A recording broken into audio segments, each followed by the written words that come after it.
Bonjour à toutes et à tous, on est ici pour l'événement com de la fin d'année, c'est-à-dire la sortie du numéro 3 de l'appel.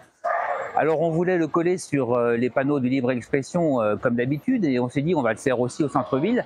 Mais alors manque de chance, on n'en a pas trouvé au centre-ville. Donc il n'y a pas de panneau de libre expression à Béziers au centre-ville. J'imagine que c'est une coïncidence, hein, évidemment, mais c'est pas grave parce qu'on a trouvé plein d'autres panneaux, donc JC Deco, avec une affiche qui est quand même pas drôle, hein, qui est un peu tristoun, et puis surtout qui manque quand même cruellement d'informations. Et c'est ce qui nous manque à Béziers, de l'information. Alors c'est embêtant parce que la mairie, elle nous fait souvent des affiches, mais elle a le chic pour rater tous les chiffres importants à Béziers.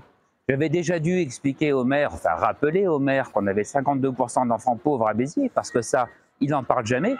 Et là, c'est la même chose, on a une affiche et il manque quand même le chiffre important de cette fin d'année, c'est l'insécurité à Béziers. Et on a appris récemment qu'elle avait explosé avec une augmentation de plus de 28% des coups et blessures sur ces dernières années. Eh oui, 28% de coups et blessures en plus à Béziers. Alors, c'est quand même étonnant.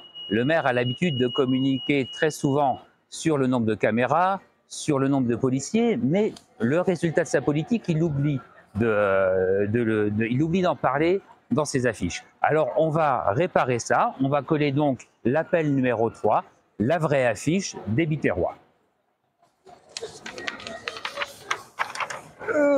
Et voilà. Allez les grands. Alors j'ai fait appel à un lutin de Noël pour nous aider à coller l'affiche. On a pris un lutin grand modèle parce que quand même on en a besoin. Donc voilà les vraies informations du Biterrois sur cette affiche. Alors il faut savoir que je me fais guère d'illusions sur la durée de vie de cette affiche, hein, évidemment, mais ne vous inquiétez pas, elle sera disponible aussi sur les réseaux sociaux et on continuera à l'afficher comme d'habitude sur les différents panneaux d'affichage libre de Béziers, parce qu'il y en a, il faut les trouver, mais il y en a quand même. Voilà, les vraies informations du Biterrois sont disponibles enfin pour tout le monde.